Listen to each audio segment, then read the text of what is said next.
Salam sejahtera, terima kasih karena bersama dengan saya di Nazilin Unity Channel. Ini pendedahan dan keputusan terkini di mahkamah yang membabitkan Najib Tun Razak. Najib kini meringkuk di penjara gara-gara kesalahan berkait dengan penyalahgunaan dana SRC Internasional berjumlah 42 juta ringgit. Semua ini amatlah mengejutkan kita semua. Tetapi yang lebih mengejutkan kita pagi ini ialah apabila satu pendedahan luar biasa berlaku di mahkamah. Peguam yang mewakili SRC Internasional menyatakan bahawa Najib hianati kepercayaan awam. SRC Internasional mahu 42 juta ringgit dikembalikan. Itu keputusan terkini di mahkamah yang dibawa oleh peguam. Mahkamah Tinggi di sini hari ini diberitahu bekas Perdana Menteri Datuk Seri Najib Razak mengkhianati kepercayaan awam dengan menyalahgunakan RM42 juta ringgit milik SRC Internasional Sdn Bhd yang sepatutnya digunakan untuk menjamin masa depan, tenaga dan manfaat persaraan perkhidmatan awam di negara ini. Peguam Wan Wilson yang mewakili SRC Internasional dan anak syarikat gandingan Menteri Sdn Bhd dalam saman sivil 42 juta ringgit terhadap Najib berkata bahawa sudah 10 tahun wang itu berada dalam akaun peribadi Najib dan kini dua syarikat berkenan mahu wang itu dikembalikan. Saudara-saudara sekalian, sebelum kita teruskan ulasan yang hebat ini, jangan lupa tinggalkan komen Anda dengan tanda pagar kembalikan wang negara, tanda pagar kembalikan wang negara. Sebelum itu, izinkan saya untuk kongsikan dengan Anda semua, ini terapi imun Transofector for Life, terapi imun yang mendidik dan mengajar imun badan kita untuk menjadi kuat sehingga 400%. Terapi imun ini membuatkan imun badan kita bijaksana dan kuat melawan penyakit dari dalam tubuh badan kita. Secara umum dan ringkasnya, apabila imun badan kita lemah, apabila imun badan kita jadi bodoh, apabila imun badan kita tidak bertindak kuat lagi, kita kena penyakit dan sukar sembuh daripada sebarang jenis penyakit. Tuan-tuan dan tuan-tuan, puan-puan, dapatkan produk ini melalui nombor telefon saya yang tertera, dan produk ini lulus KKM, halal dan diperakui oleh doktor-doktor di seluruh dunia. Ini adalah penemuan paling bersejarah dalam dunia kedokteran pada abad ini. Saudara, peguam yang mewakili SRC menyatakan bahawa wang 42 juta ringgit yang selama ini dituntut berkata, sudah 10 tahun wang itu berada dalam akaun peribadi Najib dan kini dua syarikat berkenan mahu wang itu dikembalikan.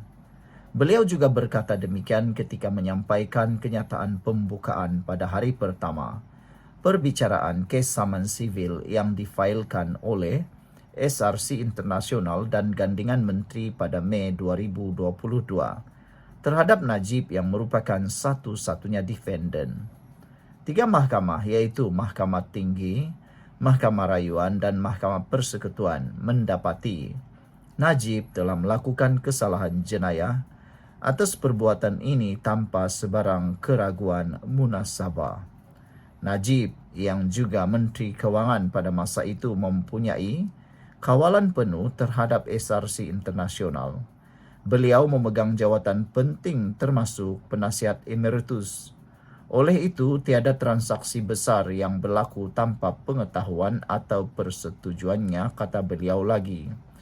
Wilson berkata, keterangan akan membuktikan bahawa 42 juta ringgit itu dipindahkan daripada SRC Internasional dan akhirnya masuk ke dalam akaun bank peribadi Najib. Daripada jumlah itu, 32 juta ringgit dipindahkan segera kepada dua syarikat yang sebelum ini menampung kekurangan dalam akaun Najib. Pemindahan itu dibuat berdasarkan surat arahan yang mengandungi tanda tangan peribadi Najib. Baki 10 juta lagi dibelanjakan melalui cek peribadi yang dikeluarkan Najib sendiri, katanya. Kami menyatakan bahawa jejak wang ini jelas. Bukti dokumen ini sangat banyak. dan pengakuan bersumpah Najib juga menunjukkan kesalahan. Kami akan membuktikan kes ini di bawah 3 asas tindakan yang saling melengkapi, yaitu penerimaan dengan pengetahuan, bantuan tidak jujur, dan salah laku dalam penjawatan awam. Atas mana-mana asas ini, keadilan menuntut supaya dana awam ini dikembalikan kepada pemilik yang sah, yaitu rakyat Malaysia, katanya lagi. Mahkamah hari ini mendengar keterangan saksi pertama bekas Ketua Pegawai Eksekutif Yayasan Rakyat Malaysia Malaysia, Suling, 57 tahun, yang pelantikannya diluluskan Najib. Perbicaraan di hadapan Hakim Datuk Raja Ahmad Mohzanuddin Shah Raja Mohzan akan bersambung pada 6 November ini. Saman yang difailkan pada Mei 2022 itu mendakwa Najib telah melakukan pecah amanah, menerima dana dengan pengetahuan, total salah laku dan salah guna kuasa berhubung penyelewengan dana SRC internasional. Sekian dulu untuk kali ini. Jangan lupa tinggalkan komen anda. Tekan butang subscribe. Dan saudara-saudara sekalian, pada 7 Julai yang lepas pula, Peguam SRC Internasional menegaskan Najib bertanggungjawab atas kerugian 1.18 bilion. Manakala pada Julai 2025, 8 Julai 2025, Najib tak terpengaruh keputusan dan operasi SRC Internasional, kata Peguam. Dan pada 24 Mac 2025, Tita Addendum Mahkamah tolak bantahan awal Najib terhadap permohonan Peguam Najib, Peguam Negara. Dan pada Mei 4, 2025, keputusan gugur 3 pertuduhan kes SRC Najib diketahui Selasa ini. Saudara-saudara sekalian, yang mengejutkan kita semua ialah, adakah Najib akan terlepas? Kita jumpa lagi. Bye-bye. Salam sejahtera, terima kasih kerana bersama dengan saya di Nazilin Unity Channel. Ini adalah pendedahan terkini berkait dengan kes kematian Zara Khairina. Akhirnya, salah seorang daripada pengamal undang-undang terkenal di Malaysia mula mendedahkan perkara yang mengejutkan ramai orang. Liana Marzuki mula bersuara sejak kebelakangan ini berkait dengan tindakan-tindakan yang mengejutkan kita semua. Yang mana ada orang yang lupa tentang satu kes lebih besar, yaitu kes kematian Faris. Kenapa yang itu para pembangkang tidak pula bising, kata beliau. Liana Marzuki menyapa hari ini. Itu sebabnya konsep jangan pajak otak, semua benda terus telan tak dikunyah. Bila dapat satu berita, tunggu, hadam, semak fakta, hanya rujuk yang pakar, kata beliau. Kali ini, kita nak ceritakan kepada anda semua cerita yang telah ditolak sebagai fitnah, yaitu tentang cerita mesin basuh, suara Zara dalam audio, postmortem VIP masuk, ibu nak saman doktor. Semua ini hanyalah satu fitnah yang sedang berterbangan. Saudara-saudara sekalian, pada 10 Ogos yang lepas, telah dinyatakan oleh Peguam Keluarga Zara sendiri bahawa bedah siasat Zara dilakukan secara telus. Tiada VVIP yang masuk. Tapi netizen tetap menyorong kehendak mereka. Kononnya ada VVIP masuk. Tapi sebenarnya peguam yang berada dalam bilik bedah tersebut sendiri telah pun menafikan. Jadi nak percaya siapa? Orang yang ada dalam bilik bedah itukah? Atau netizen yang bermain dengan media sosial? Saudara-saudara sekalian, sebelum kita teruskan ulasan kali ini, jangan lupa tinggalkan komen anda dengan tanda pagar solidariti untuk Zara. Dan sebelum itu, izinkan saya untuk kongsikan dulu kepada anda semua, ini terapi imun Transfer Factor for Life, terapi imun yang meningkatkan daya imun badan kita sehingga 400%. Secara umum dan ringkasnya, kita kena penyakit apabila imun badan kita lemah. Apabila imun badan kita lemah, dia tidak akan dapat menghapuskan penyakit yang ada dalam tubuh badan kita. Lalu kita tidak sembuh daripada semua jenis penyakit. Tetapi dengan adanya terapi imun ini, yang mendidik, mengajar dan menguatkan imun badan kita, secara tidak langsung imun badan kita akan bertindak menghapuskan semua jenis penyakit yang ada dalam tubuh badan kita apabila imun badan itu jadi bijaksana dan kuat. Cepat dapatkan produk yang hebat ini melalui nomor telepon saya yang tertera, dan produk ini lulus KKM, diperakui oleh dokter-dokter di seluruh dunia dan juga halal. Saudara, mungkin ini adalah jawaban kepada penyakit kesehatan Anda yang selama ini Anda tanggung. Saudara-saudara sekalian, Peguam Keluarga Allahyarham Zara Khairina Mahathir, Sazlan Jufri telah menegaskan bahawa tiada individu kenamaan VVIP memasuki bilik bedah siasat semasa proses pemeriksaan dijalankan, sekaligus menolak dakwaan liar yang kini tular di media sosial. Lebih memualkan sekarang ini ialah sudah ramai ahli politik mula teruja untuk masuk menunggang isu ini. Saudara-saudara sekalian, pada satu lagi hantaran di harian Metro, itu bukan suara Zara Khairina, jangan sebar fitnah, kata peguam. Bermaksud sebaran suara yang kononnya didakwa suara Zara Khairina sebelum ini yang tular juga adalah satu fitnah, bukan suara Zara Khairina.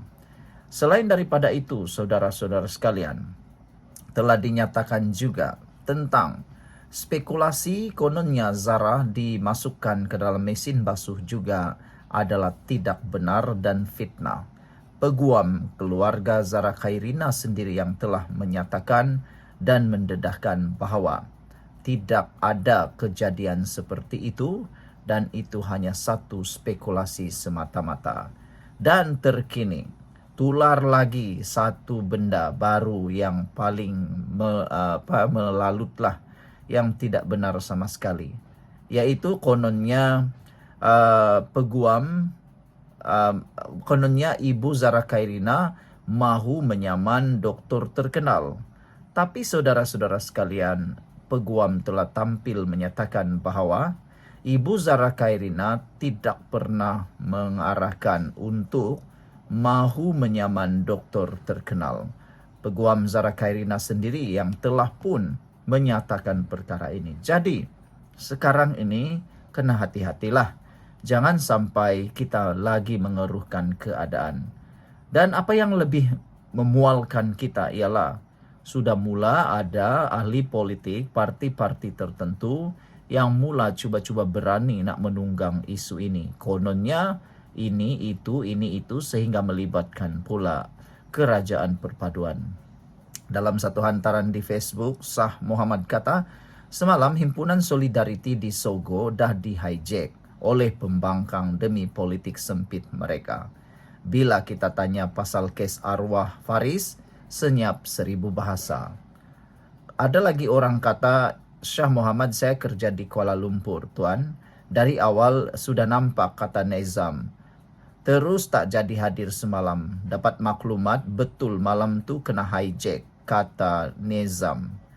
Muhammad Yazid kata Nezam banyak fokus politik sebab berlaku di Sabah. Nak nampakkan polis Sabah kononnya makan rasuah. Muhammad Mu'zi kata ini satu ujian besar kepada keluarga arwah Zara. Juga bila nama arwah Zara teruk disalahguna begini. Ramai orang yang dah mula salah guna nama beliau, arwah. Dan juga ujian kepada kita semua dan rakyat Malaysia. Tapi itulah kata beliau. Sebab isu panas ada keuntungan politik pula tu untuk direbut. So, yang sebar fitnah, naratif palsu pun bersepah-sepahlah. Isu arwah Wan Faris kini kekal kurang hit. For the very simple reason, tak ada keuntungan politik untuk diraih puak di sebelah sana, kata Muhammad Mozik. Ada jugalah seperti satu kebenaran. Zaman media sosial ini ialah di mana si penipu menyebarkan berita palsu semata-mata untuk mendapat tontonan tinggi dan bayaran dari media tersebut. Kemudian yang ditipu juga jadi penipu bila menyiarkan semula berita palsu tersebut. Masing-masing jadi penipu, kata Kamrul.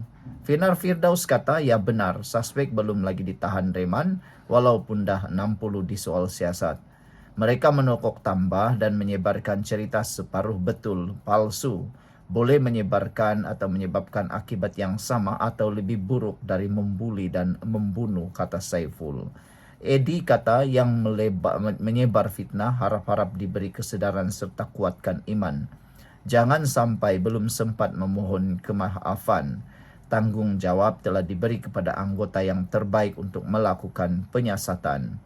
Sabar menunggu laporan penyiasatan secara terperinci. Semoga yang bersalah akan didakwa, kata beliau lagi. Sekian untuk kali ini. Jangan lupa tinggalkan komen Anda. Bye-bye.